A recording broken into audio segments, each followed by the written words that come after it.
Hey guys, I got to share something I've never told anyone before. But guess what?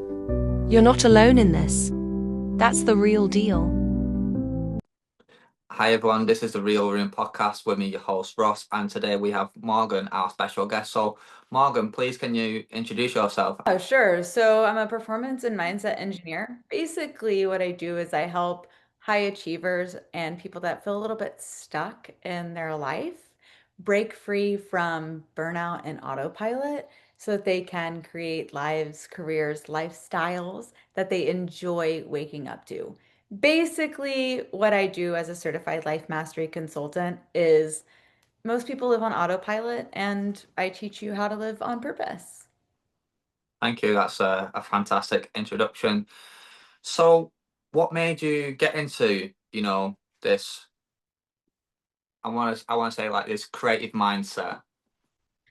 Yeah, inner guidance. So I've been burnt out myself a few times when I was a teacher, which you can tell from my background, like the teacher hasn't gone very far in me, right?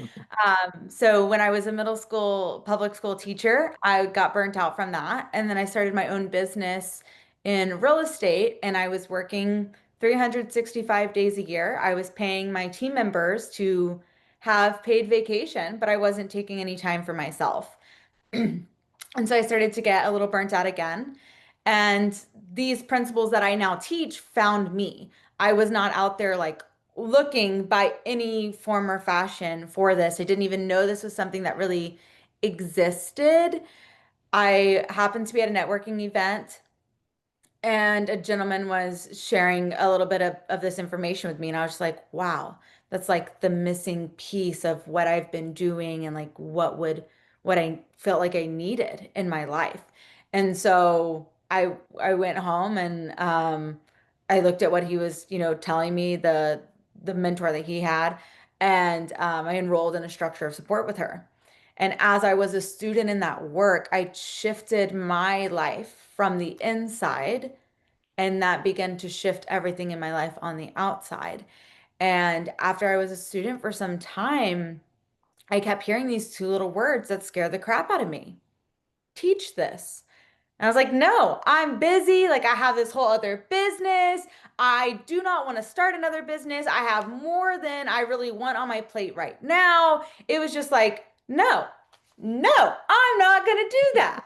Right. And, you know, I, I would have thought that at this point, I would have learned well enough that you don't tell the universe, you don't tell your higher power no because it knows best.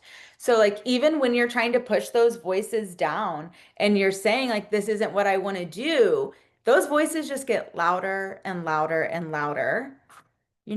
Let me shift my audio because can you hear me okay? Yeah, I can. Okay, that's absolutely fine. Yeah. If there's not an echo? No, not at all. Okay. Let me see if this is any better. And if it's not, then we can go back. But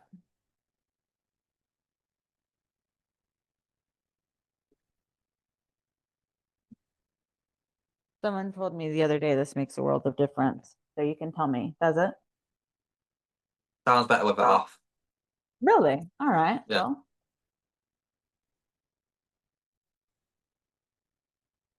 I have the same. I've got the Rode wireless mic, yeah. and you can just clip it into your phone, and then or whatever you use in your camera, and then you just clip it onto yourself. Or I've got like a Yeah. little thing here, and I can just have it like this and talk like that. I am learning the audio parts of it. Well, anyways, you can edit this part out if you'd like, because I went on a little tangent there. Um, We'll it's we'll so put it as we'll put it as a blooper. yeah, but it has a blooper reel. There you go. So I learned, right, like from other points in my life that you don't tell this little voice, no, this voice of guidance, inner guidance, intuition, because Yeah, it ultimately knows what's best for you. And so when you're saying no and you're pushing that down, other things in your life start to happen to help you realize what you need to do.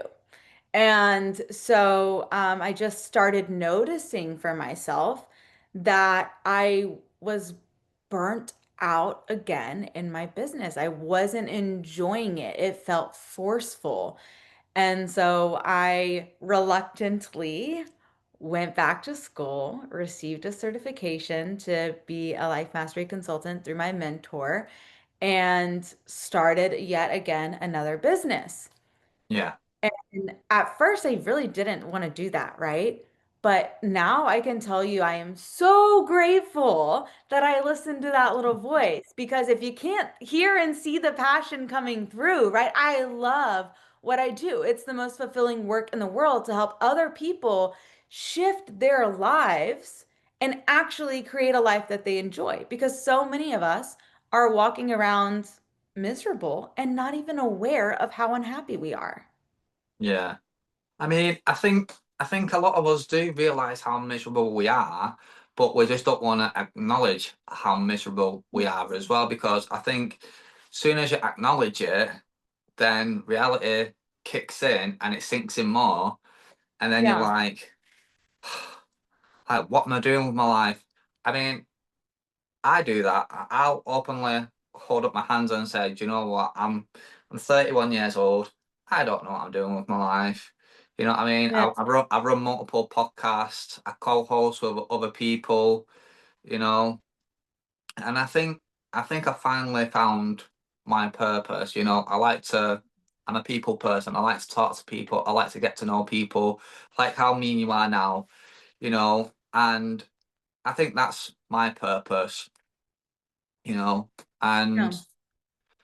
obviously, I want to go back to when you mentioned about your businesses as well, because one of the things that I've always wanted to figure out as well, well, not figure out as such, but I want to ask, you know, so when you were setting up your businesses, was there Yeah. anything that you well, not bumped into, like if when you were doing your businesses and, you thought, well, if I could go back in time and reteach myself these mistakes, setting up a new business, like what would have you done differently, if that makes sense? Yeah, it does. So it's a good question, right?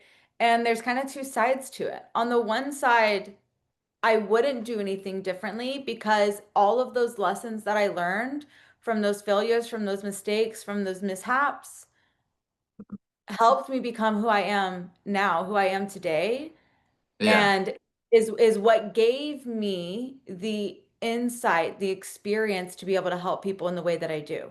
On the other hand, if I could help someone else not make those same mistakes, right? I would talk about partnerships, knowing who you're partnering with in any type of business relationship is really important because it's really like a marriage. You are going to be in this for the long term, at least you would hope, right? You would hope that this business relationship that you're starting isn't going to just last a couple of months. Otherwise, why would you want to join a partnership with them. And so yeah, really knowing the person or people, because sometimes there's more than one, that you're hmm, going into business with, you want to know how they work, what their values are, if your values are aligned or not, if your vision for the company is aligned or not. And how they treat other people says a lot about how they're going to treat you and how they're going to treat your clients. And so there were some red flags that I missed myself in initially looking at partnerships. I was so new to anything, right? Like I was just accept whatever help may have come my way. And that taught me lots of lessons on knowing who to trust, yeah, where to put my trust, and deciding on who I would ultimately want to work with or not to work with. So I would invite, any of your listeners here that might be looking to start any type of relationship, business or otherwise, because this kind of really is going back to relationship here for this piece. Look at how that person talks to and treats other people, Yeah. right? So if you go out to a restaurant, how are they talking to and treating the waiter or waitress? Right? If you go to a meeting with them, when they leave the meeting, what are they saying about this other person that you guys just met with? How are they talking about that interaction? How are they talking about them? Mm. Right? Because if that is all negative, well, what would cause you to think that the way that they're going to act toward you and the way that they're going to treat you and talk about you would be any different? But what if they was putting on a front? Because that's quite interesting to say that. And you know, and if you're looking at it as a relationship sort of like perspective, yeah, Hmm. and you know, you get these relationships where it's toxic and everything, and it's very manipulative, and the guy, or maybe the female, is quite controlling, and they say the right things just to Yeah, make you feel good. You know what I mean?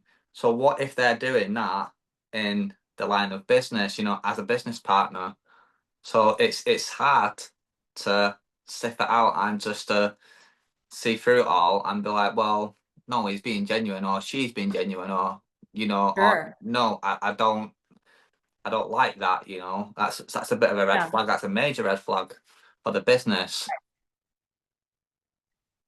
Yeah, that is, and it's a great question, right? Because there are people that are very good at hiding their true colors, if you will, Yeah. right? And hiding what they're really like, how they really feel. And so it's the whispers that you have to be aware of and notice. So people, and that's why I use the example of how they're treating other people, because oftentimes their awareness is on how they're causing you to feel, right? Because you are the person, whether they're aware of it or not, you're the person that is being manipulated in the moment. So their perception oftentimes is on you, your perspective, your opinion, your thoughts, your feelings when they are trying to hide what's going on around like in them, right? That will come out later. So if it's a business relationship and they're married, look at how they talk to their spouse and how they talk to their children,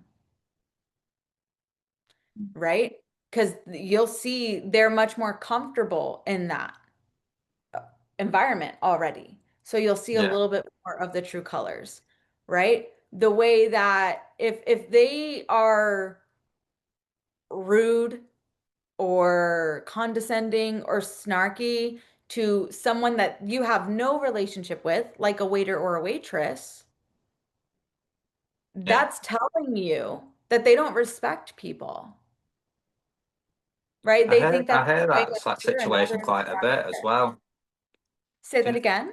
do that expression that you're saying with the waitress or waiter, and I interviewed someone. When did I interview him now? A couple of days ago, anyway. Yeah. And in previous interviews as well, people, and I keep hearing that saying as well, and I just find it weird. I'm going off topic here a little bit, but like, do you know, like when you talk to someone and then they Mhm. they say that one thing, and then you hear it time and time and time again, and it's just like it's crazy.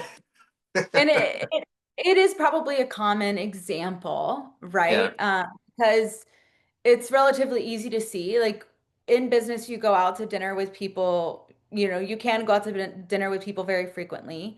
yeah, After events, you talk business over dinner, right? But say you're golfing, how are they treating the golf caddy, right? Like it's just the person that they're not looking to impress in that moment. What is their behavior, their words, their actions towards that person? And I can give you an example. I went out to dinner with a group of people, and the purpose of the dinner was to talk business and talk, you know, who you may find, determine, look at, you know, who you may want to work with in some capacity. There were like investors there. It was a large group of us, right? Yeah. And there was a lady, which was interesting for me. Both of these people happened to be ladies in this situation. And the restaurant was kind of like closing, and the lady was like, "No, I need to see a dessert menu." And he was like, "Ma'am, like kitchen's closed." And she's like, "This is just unacceptable. Bring me a dessert menu." And so he brought her the menu, and he was like, "You know, these items we could get for you because they don't have to be prepped or whatever. Like we could have those ready because the kitchen's already like closed and cleaned up. Like you guys are the last people here, right?" Yeah. And she asked for something else on the menu, and he's just like, "Man, like we can't do that. The kitchen's closed." And she pushed him and said, "Go make me this damn dessert," whatever it was, right? And like pushed him. And I remember just being a little flabbergasted is the word that I would use, right? I was just like shocked Yeah. that she would do, and it's not like not a seemingly a huge deal, right? But I would never do any type of business with her, right? And No. there was and I watched the reactions of the people at the table. And some of the people, like myself, were like, "Holy smokes, like Yeah. wow, that's not okay." And then there were people that were laughing at it. So the people that are laughing at it also wouldn't want to do any business with them, right? No, And was you wouldn't laugh at someone at a situation like that because it's rude and disrespectful. And yeah, obviously, if you're going to do business for them people, you know, it's going to make you look bad, and it's going to give your company a bad name as well, because the reputation that they will bring to the business, you know, it will scare off clients, you know.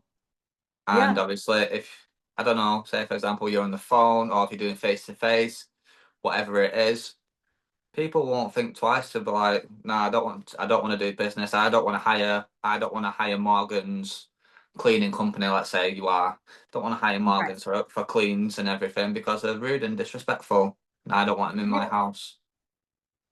yeah, So exactly. your business is just going to dry up quicker than that I don't know what. Right. Now the people that were laughing at her and the one lady that was like, "Oh my God, like I love that you demanded what you wanted," right? Like those two people very well may and go do business together. Yeah, I wouldn't want to touch that with a 10-foot pole, right? yeah. It's not. And that's an extreme example. Like that was a very obvious example, right? But this this person that did that, right, in her mind, she's like putting her best foot forward. If that's her best foot forward, what does it look like when it's not her best foot forward, Hmm. right? And it's you can notice if we go take this out of the business perspective and take it back into just relationships, right? You can look at how the person that you're going into a relationship with, possibly, how they talk about and treat their family. How if they have siblings, if they have parents, right? How close and connected they are with their family. Hmm. Right? So there's like these signals that you can look at that help you understand what is important to them, what their values are. Because you can ask somebody and they can look you dead in the eye and lie. Hmm. But it's looking at what they're doing outside of what they're telling you, right? Their actions, what they're doing with others. And you may have heard this before as well. How you do one thing is how you do everything, or at least most things. Yeah. So if somebody's car is super dirty, they have like trash everywhere, their house probably looks a little bit similar to that, where they live. The way that they're going to treat you might be a little bit similar to that. I like that saying, but I just want to go back on something as well and like pick your brain at Sure. this, because obviously you said like how they treat their family, but what Mm. if they've been, you know, brought up through neglect and everything, or they've been through the care system? Do you know what I mean? And it's just like, Yeah, definitely, right? Like we're not all blessed with a supportive, loving family, yeah, right? So I have a several friends, and there's one I'll give an example here. He was very much brought up in that way. And mm, then he was adopted by what he calls his grandparents. They weren't actually related to him at all.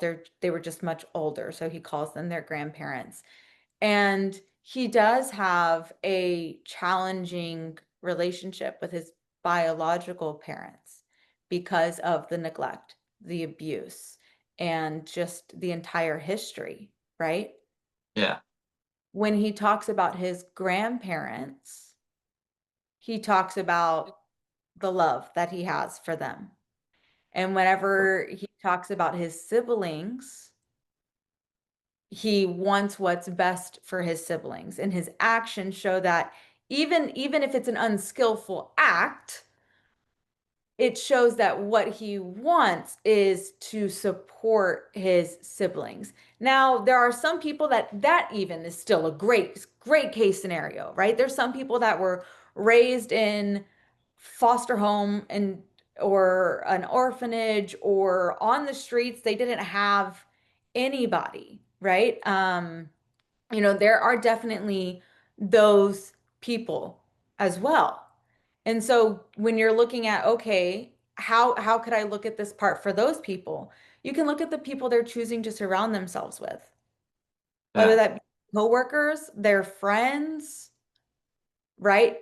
Friends can be family that you choose. I have friends that I call my family and I'm much closer to than some of my biological family for one reason or another, right? And so you can look at yeah, the relationship with those people. It's looking at the relationships close to them and looking at how they talk to and treat those relationships. And if there are not any mm, relationships close to them, there's going to be some isolation possibly in your near future if that's who you chose to continue down a path with. yeah, for sure. I get that again. So with the friendship, like obviously you mentioned before, people lie straight to your face and everything. So it's again, it's a catch-22 situation, isn't it? Because if you've got a friend and Yeah. you think you know that person, but do you really ultimately deep down 100% Mhm. know that person well and truly? Because like you said, people can just, I could sit here and lie to you and go, oh yeah, well, I know this and this and this, and fill your head with a load of bullcrap. You know what I Sure. mean? But you know, and then again with the friend situation, how do you Mhm. not know, or how do you know, sorry, if that person is a toxic person? Do you know what I mean? Because you might not be able to see that, but Right. other people might be able to see it because how how they bring certain things out in yourself. And I'm saying it Yes. like this because I've I've been there from first-hand experience, because I was hanging around with somebody and my behavior would change. I was more aggressive and more nasty when I was around this certain person. And Yeah. I couldn't see this. I was blinded by it. and I, I saw him as a school friend, etc., etc. And my ex-partner who I've got a kid with, she's like, no, he's, you're a bit different, you're more snappy, you're more on edge, and I wasn't violent or anything as such like that, but I was just like more heated, Yeah. and my parents could see it as well, and they was like, you need to come back away from this person, which I have done. And I don't really I'm more. Is it secluded where you're more on your own? Is that the word? Yeah. Yes, secluded. Yeah, like when you're on Yeah. your own. So I'm more secluded now. I just keep myself to myself now, and I don't really interact with many people. And from the people, from friendships, I find it hard to trust people. And again, Sure. like you keep going back and forth into relationships as well, and I find it hard to trust people in a relationship as well. Now, I don't know if that's to do with friendships that I've had and relationships I've had, or whatever it is, but it's so frustrating. And yeah, and it's just when I get with someone, I have to tell them that from the get-go as well, because I feel that it's quite valid information that I need to express to someone. So yeah, I've got off way off subject there. Way off That's topic. okay. Can I share a little bit about Yeah, for from sure. Go ahead. from my perspective, right, as a coach teacher in this space, right? Yeah, So yeah. there's kinds of two sides to this. One side is you've on a level that you are aware of, forgive me, on a level that you are aware of, you have been burned in your relationships, at least with this one friend, right? There may Mhm. be others that can come to your mind or not, but at least at some level, you had a relationship in which you didn't experience that level of trust, right? So there's this part of you that is kind of has this idea going all the time, even though you're not aware of it. And so, like, I know you can see my little thoughts back here, right? Like, that's where it starts. And the thoughts are negative towards relationships and towards people. I cannot trust people because these things happened to me at one point in time. That is the semi-conscious level of it. The unconscious level of it is all types of things that have happened to you, around you, in your life, adjacent to you, that you've seen happen to other people, stories you've heard, all these other things that are feeding your partially conscious belief about people and relationships. And so it can cause these internal blocks, if you will, Mm. on being able to feel the trust, the love, the companionship in the way that you want to feel it. Because I'm going to just say you, but like most people don't have the skill set. They were not taught the specific skill set in order to repattern those beliefs. Like the language that I'm even saying right now might be like, what is this lady talking about? Right. But like to shift this belief that you may or may not even be aware of that is affecting you. And so on an energetic level, there's so much that goes into this, from the way that you feel yourself And then the way that that feeling is going into, and if I shift a little bit, you can see actions, right? The way that that feeling is going into the actions that you're taking in your relationships, which ultimately lead to the results that you're experiencing in your relationships and all of your life. But we somehow went to relationships on this, so that's where we're gonna camp for a moment, right? Yeah. So there's a lot to that and to unpack that. And that's oftentimes why people receive support, like from someone like me, because they know I'm not happy with what my relationships currently look like. I'm not happy with what's going on in my life right now, but I don't really know how to fix it. Because when you're standing inside the picture, it's hard to see it, right? That's why you need someone Yeah. outside of the frame that can see the full picture, that outside perspective. And then it's having the skills and the awareness that of what to shift and how to shift it. And so for you, right, you're talking about this friend, like you didn't know for yourself that you were a little bit more mean when you were around him, right? Not so Yeah, much a I'd say a little bit more mean and more misguided and misled when I was around a certain person. sure. So part of this is a personal awareness piece, right? We were not taught to be aware of what we're doing, saying, how we feel.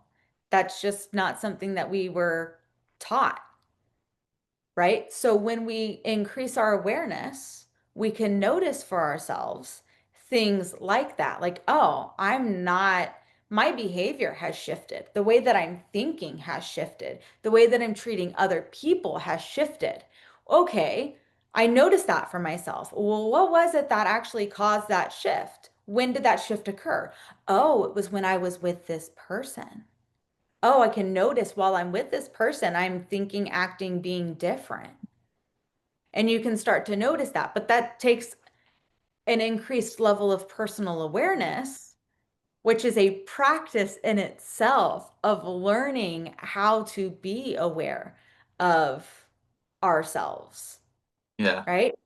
And sure. it's a rigorous process, and it's not one and done. It's continuous and constant. We have to, let me correct my use of words. We get to notice for ourselves all the time how things, how people, how our own thoughts and beliefs are affecting us. And awareness is the first step because you can't change what you're not aware of. Yeah, I hear you on that one. But also as well, see, I cannot. I feel bad because I can always flip things like when you're saying something. I've always got Hey, like good. an answer to Be the bounce back devil's on. advocate. Poke holes in it. Let me poke holes in it. Let me fill them up. Right? Absolutely. So obviously, when you mentioned about the person out of the frame, that you need that person out of the frame to help you see the bigger picture. Now, Sure. I understand that 100%, respect it as well, but sometimes you know when you've got a good friendship going on or a good relationship going on, you Mhm. know people can get jealous and toxic about things, and Sure. they may want you for themselves. So again, I think it's hard as well to notice that sort of behavior because I've had it done to me as well. Everything that I'm saying to you, it's happened firsthand experience. And again, so with this friend, Right. I was in a relationship with someone, and it was a happy relationship.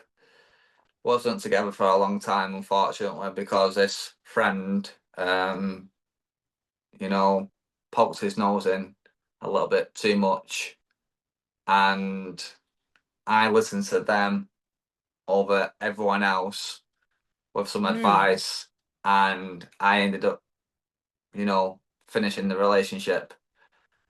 And, looking back, I kind of was like kicking myself in the teeth a bit. Hmm. But, it is what it is. We live and we learn, and, from experiences, we get more. I want to say we get more wiser not to do certain things, but I'm sure some point in life we will do something and go, why have I just done that again? Yeah. So, And what I would invite you to notice for yourself there, Ross, is who you listened to that was outside the frame.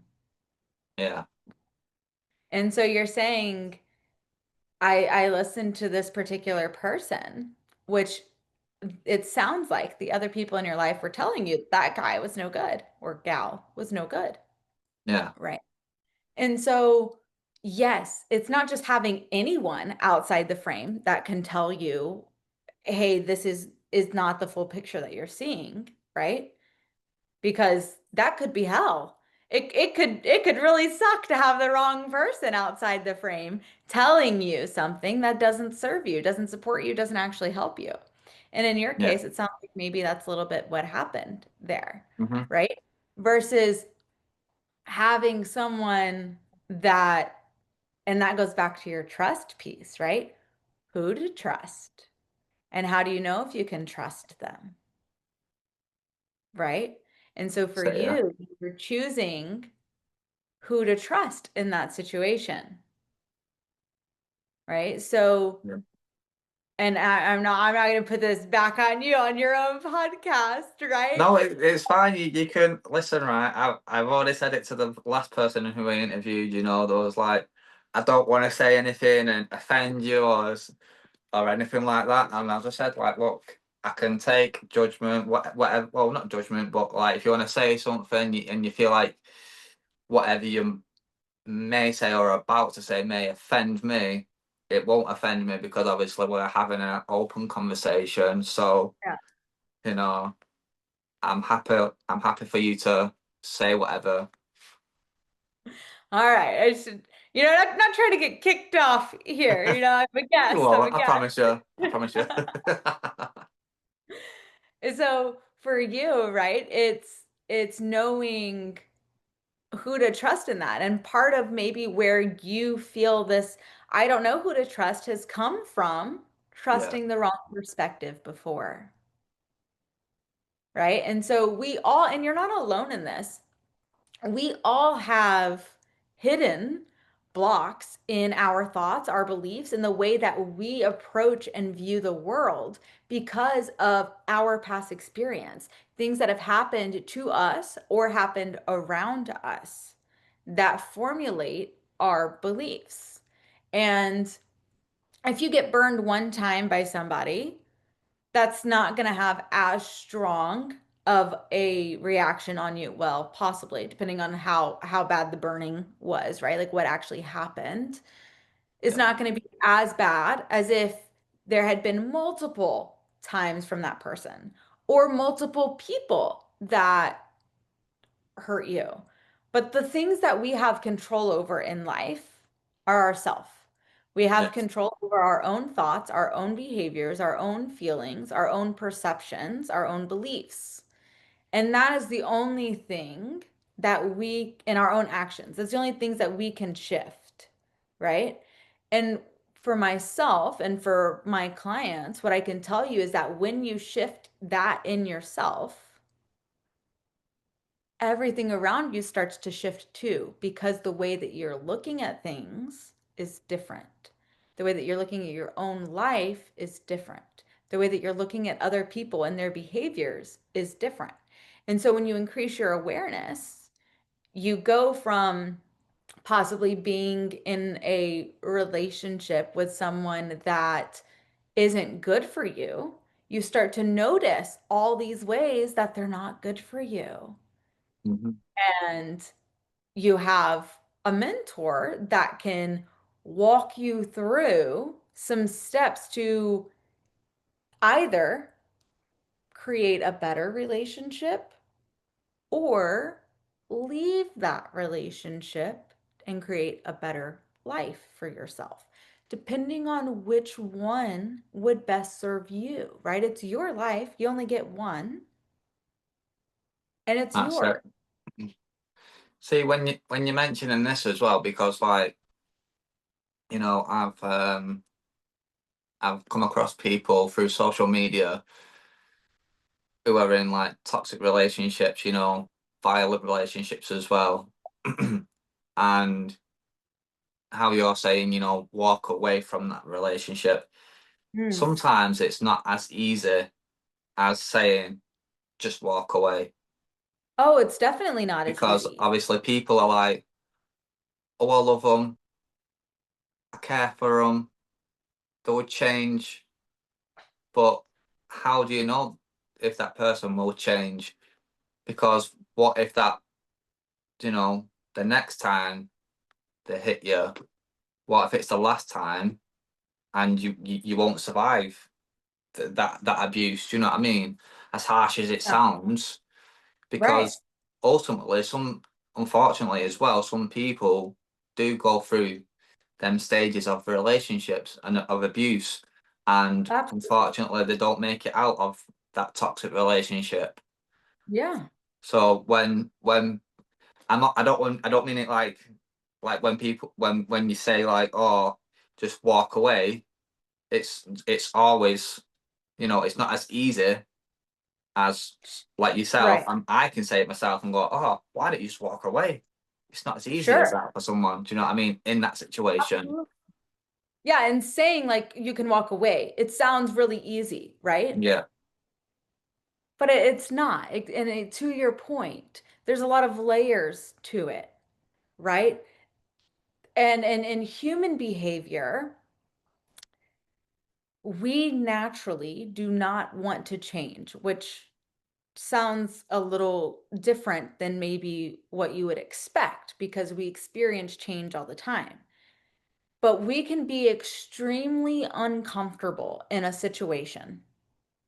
And even though that situation is extremely uncomfortable, changing it feels to our nervous system or to our subconscious or to both even more uncomfortable than staying in the uncomfortable situation. We are comfortable in our discomfort, Because right? it just And comes naturally, and it's like it's a natural thing, and people right. just get so used to it, and they just feel that that situation there and then is love. Do you know what I mean? And when they do Yeah, come out of it and get into a fresh, brand new relationship, they're expected to get yelled at. They're expecting the narcissism, you know, they're expecting the punches, the kicks, you know, whatever. absolutely. And it's unfair. And I just think like, because they've been treated so badly, and when Sure. they get into this new relationship and they don't get treated so badly, they will either A, cause this person, this new person, to turn violent, so they get that craving that they desire, or Yeah, they'll leave that nice person to find a bad person to do all them bad things to yet again. And sure. stuff like that, I can understand it, but I don't understand it in the same breath as well, because it's like, why would you want to go back to that negativity when you've just It's escaped not it all? conscious. It's not conscious. They don't, how can I best say this? It's not a conscious decision that they're thinking logically. I understand what it is to be treated this way. I know how to cope and how to thrive and how to survive treated Yeah, this way. So I want to be treated this way. That's not what they're consciously thinking, right? They're probably consciously thinking, this sucks. And then if they are doing what you're saying, right? And this new relationship changes and shifts, then they're thinking, I'm not good at relationships. I don't know how to pick people. There are no good people left, right? So there's a lot to unpack here. There's so much to unpack here because we're looking at this, right? Like from the perspective that we're sharing here, right? What you're sharing is looking at this as like the logical perspective, and it logically doesn't make any sense. Logically. Mm-hmm. But we're not talking about logic, right? It's so much deeper than that. It's emotional, it's subconscious, it's energetic. When someone has only experienced this much good in their life, they think that this much good is all that they are worthy of, all that they are allowed to have. And they're, you know how a thermostat sets the temperature for a room? Yeah. So we kind of have these like internal thermostats for our life and we just don't realize it. So when you're used to having this much good, your internal thermostat is set at this much good. So anytime you try to break out of that much good, your thermostat kicks in and says, this is what you get. This is what you belong. So if you don't have the tools on how to shift the degree on your thermostat from this much good to this much good to this much good to this much good, right? Yeah. You're going to stay right here. So it's the tools, the process, the support that is what's going to allow you to move from this much good to this much good. And it's a gradual process, right? You start here and you start to notice for yourself that every time you get to this much good, your thermostat kicks in and brings you back here. This much good brings you back here. And then all of a sudden your thermostat regulates to here and then to here, right? Like it's a gradual shift in yourself. And there's a lot of it all comes back to the internal world that is happening within each of us, right? And here's something I'll share with you from A Course in Miracles. Every act, and this is can be challenging to digest, so I'm just going to preface that. Every act, regardless of how unskillful, is either an act of love or a call for love, meaning that the person who's beating this person up, they're asking for love or they are trying to show their own love, and it is a very unskillful act. Oftentimes, those people that act that way, that's how they were treated at some point in time, and they never healed from it. That's the way that they experienced love or the lack of love. So I know that can be hard to digest because your brain starts going to like all of these terrible things that people do, right? And it's like, how could that possibly be an act of love or a call for love? Mm-hmm. And it's hard to digest, but it's an unskillful act or call for love, meaning they didn't do a good job of it, but they probably for them don't know how to do a better job of it. Otherwise, they would be doing a better job of it. What Yeah. is No, your, I you got something for me? no, I was just I was just like thinking about something before, and um with one of the co-hosts who are going to be on a meeting later on. Mhm. Um, so she mentioned that a certain person who's going to be joining the team had suffered from Mhm. bad mental health, and I'm assuming you know what OnlyFans is. Mhm. Okay. No, I was making sure you was clear on that front because some people live under a rock and don't understand what certain things are. So Yeah. this certain person had gone through a lot of stuff, and mentally and physically, Sure. and now there are an OnlyFans model and sell themselves and record themselves having sexual pleasure and Sure. put it out there and sell it all, and it 1 second. Sorry.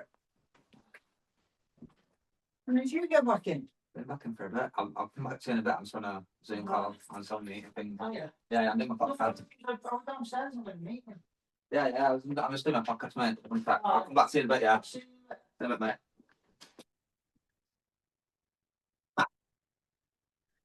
Oh, sorry about that. What's my neighbour? We can add that to the blooper reel too. No, yeah. So yeah, like as I was saying, she suffered from mental health Yeah. and obviously got into OnlyFans and sells herself. And like when you were just saying then about,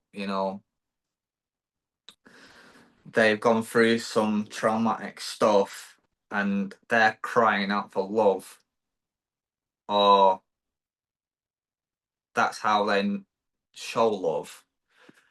And Mhm. when you were saying all this to me, and I'm just sat there thinking, like, you know, what what terrible things must have they have gone through in their life to sell themselves online? Because, like, uh, I am against it, and I'm not against it in one way as well. It's sort of like 50-50 with me with this whole OnlyFans stuff, because if you want to do that and make money, I'm all for making money, but I don't agree on the fact that you want to sell yourself to dirty men who want to do them things over your body. Do you know what I mean? And again, going back to this person and what you've been saying, it's just been dwelling on my mind just then, and it's just like, what tragic stuff has happened in their life Yeah. for them to make themselves think this is what I'm going to do as a job, as a full-time career, is I'm going to sleep around and do these things, record it and sell it. And it's just like, I don't understand it. I really don't. And it's not necessarily ours to understand, Again, right? I know it's not asked to understand, but I just wanna. I'll be speaking to this person Uh-huh. in a few hours anyway. I'm blunt as anything, mate, and I'll just turn around to them and go, listen, why do you want to do this? Because I'm going to be interviewing them as well, and they're going to be part of the podcast as well. But that Mhm. aside, it's just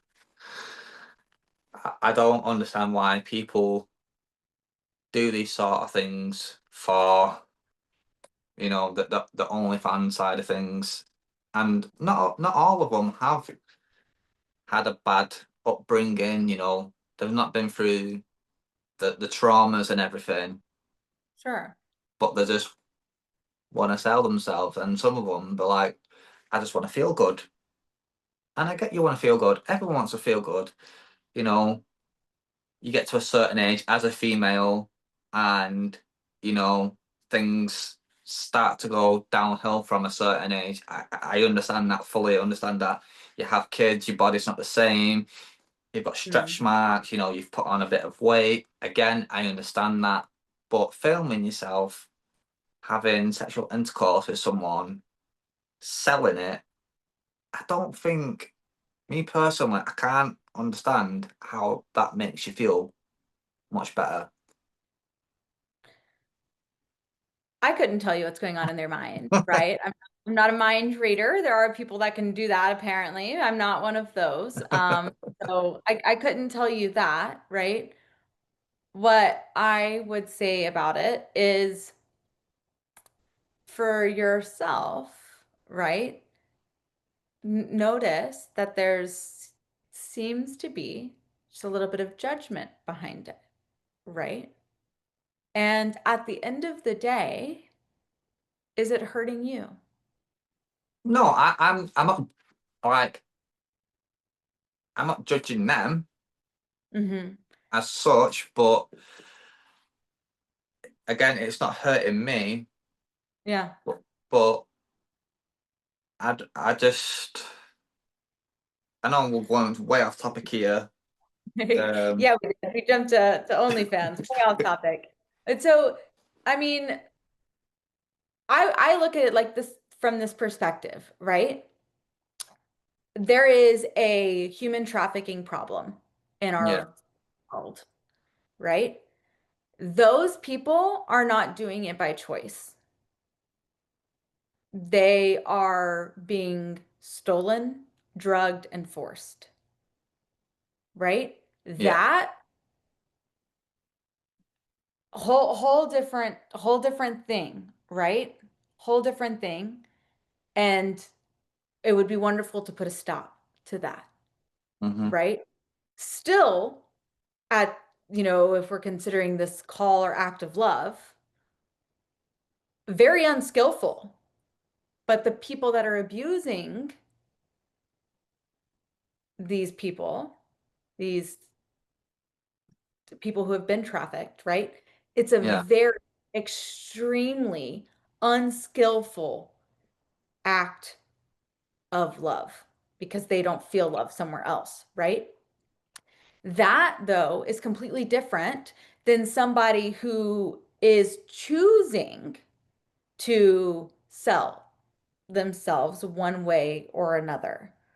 Hmm. And we have the right and the ability to make those choices for ourselves, I guess, depending on what country you live in, right? But in the grand scheme of free will, we have those abilities to choose to do that or not for ourselves. So then, okay, if that's how someone wants to express themselves, it's how is expressing yourself in that way by your own choice any different than expressing yourself with tattoos or by using drugs or singing any particular type of music or being an actress in a or actor in a film, right? It's it's the perception in which you're looking at it, right? And so if your intention is like, well, I just like, I don't understand how that could be fun or pleasurable. Well, because maybe it wouldn't be for you. That's not something you would want to do for yourself, right? But Yeah. it, we're all different. We're all unique, and not saying one way or the other to do or to not do, right? That's none of Yeah. my business.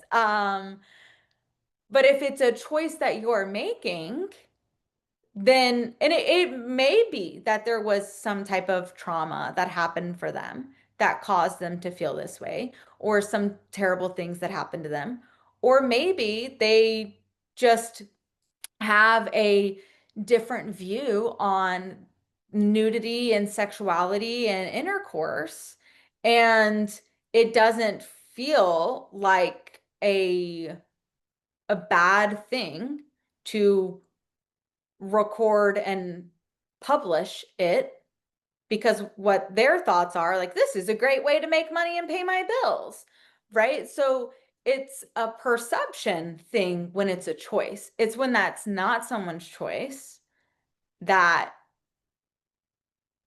I would feel like, okay, there's things that can be done about this. I don't know if you've seen, oh, what is the now the movie's not in my head. Oh my gosh. Paul Hutchinson is like the executive director of it, and it was about the human trafficking that was happening and how the work he was doing to stop it and prevent it. And so, anyways, he has a charity that he runs to help these children. Most of them are Yeah. children And so, like, for me personally, I donate to that charity Yeah. because I would like to see that end. And that's how I can contribute to the ending of that, right? So, I guess where I'm going with this, right, is it's a difference in perception, all of it, very unskillful act of love if you're thinking about it in those terms, right? Which, like I said, can Hmm. be very hard to digest for some people. But the question for ourselves is like, okay, what is our perception? What can we control? What can we do?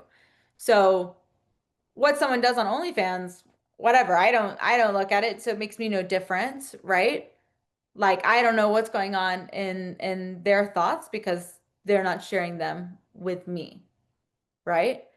But now for someone that's being forced to do that, I can choose to support the prevention and extinction of that through charitable organizations and foundations. So that's how I do what I can do for that. Are you following me here? Or did I just take Yeah. us on No, yeah. another? No, I'm following you, yeah. Get what Yeah. you're saying 100%. Because obviously, so what you're saying ultimately is people who do the OnlyFans, they're doing it off their own free will, off their own back.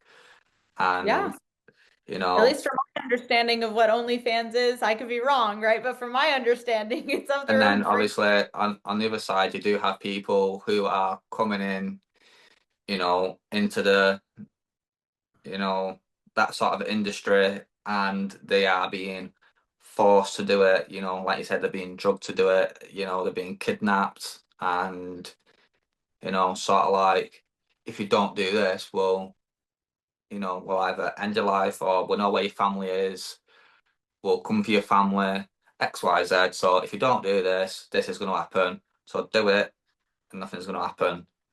So yeah, I do do understand Yeah. like the full thing that you are getting at anyway. Um, but yeah, no, it's been really fascinating having this conversation with you and having you on the podcast and everything. Yeah, this has been quite an interesting Yeah, one. it's been really interesting, not really been looking at the notes or anything. We're just it's Yeah, we went so on a this is tangent. this is what I like. I like to wing it, just back and forth, and it's a free flowing conversation and just bouncing off each other's, energy, which I think is absolutely fantastic. You've been an absolutely fantastic guest as well, and you wasn't lying before when you said you could talk for England, which is not a bad thing at all. Please don't think I'm like, shunning you for talking a lot because I enjoy someone who talks a lot. It makes it, I know I shouldn't say this, but it makes it easy for me because I don't have to do as much talking because I get a Sure. sore throat. I've been drinking, I've gone through one kind of zero Coke already, so I'm going to have to go to Yeah. the fridge after this interview and grab another one. But before I do let you go and everything and all that stuff, I just want to ask you, is there anything, any advice or any tips it can do with, business or relationship or anything that we've discussed on today's interview? Is there anything you want to share with anyone? Sure. Yeah, I think that we covered a lot of ground today.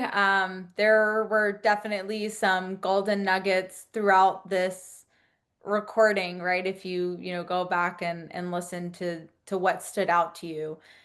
But what I would invite for whoever is listening to this, hearing this, what I would invite you to do for yourself is to notice, just going off of our theme here, right? To notice for yourself when you're feeling certain types of way around certain people, when you're noticing that you are being more of somebody that you want to be or less of somebody that you want to be, notice in your life what things are causing you to feel good, what things are causing you to feel uncomfortable, and if you would love some support with shifting things in yourself, shifting your life, and releasing some old patterns, then I don't know how you would, if you're going to put like a website or what in the link. I don't know how you guys do that, but Yeah, so what I'll do is I'll obviously